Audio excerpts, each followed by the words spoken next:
देखो यार, हिंदुओं को तोड़ने की साजिश तो बहुत पहले से होती आई है, पर जिस तरह से आचरण कांग्रेस ने किया है इस तरह का तो अंग्रेजों ने भी नहीं किया था। मतलब कि ऐसे कानून बना दिए कि भाई हिंदू मतलब कहीं का रह ही नहीं सकता था।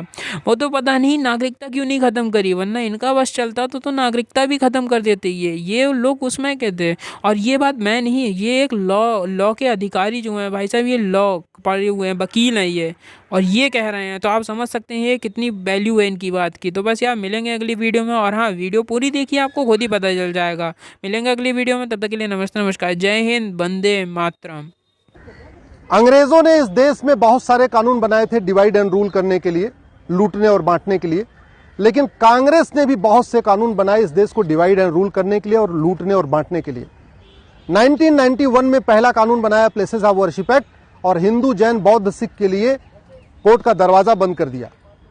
1992 में दूसरा कानून बनाया, इस देश को हिंदू और मुस्लिम में बांट दिया, अल्पसंख्यक बहुसंख्यक में बांट दिया। हिंदू लॉ हिंदू जैन बौद्ध सिख पे लागू होता है, लेकिन हिंदू को मेजॉरिटी बना दिया, सिख जैन बौद्ध को माइनॉरिटी बना दिया। ये इसकी डिवाइड एंड रूल की पॉलिटिक्स थी।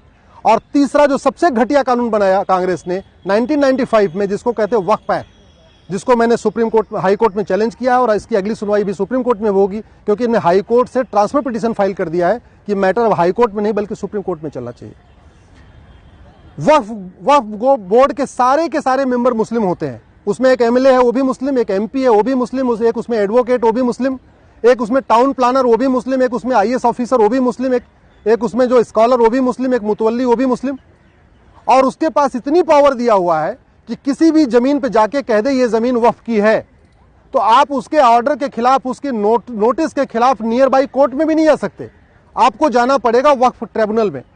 कहने का मतलब, अगर मेरठ में या मुजफ्फरनगर में किसी की जमीन पे वक्फ बोर्ड कह दे ये वक्फ की जमीन है, तो वो मेरठ की कोर्ट या मुजफ्फरनगर की कोर्ट में नहीं जा सकता, उसको जाना पड़ेगा लखनऊ, जो मेरठ और मुजफ्फरनगर से 700 किलोमीटर दूर है, और वहां जाके अपनी सफाई देनी पड़ेगी। और सफाई किसके सामने देना है? उसी ट्रिब्यूनल के सामने, उसी बोर्ड के सामने जिसने कहा यह जमीन वक्फ की है।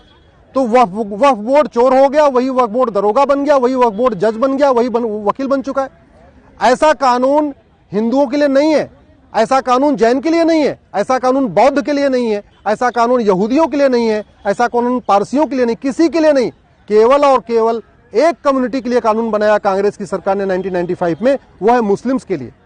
और इस कानून में इतनी शक्तियां दे दिया है कि वक्फ बोर्ड को नोटिस इशू करने के पहले कोई जांच पड़ताल भी नहीं करना, उसको जहां मन चाहे वहां वो नोटिस इशू कर दे। इसके चक्कर में ये वक्फ बोर्ड वसूली कर रहा है, लोगों को धमकाता है कि हम इसको वक्फ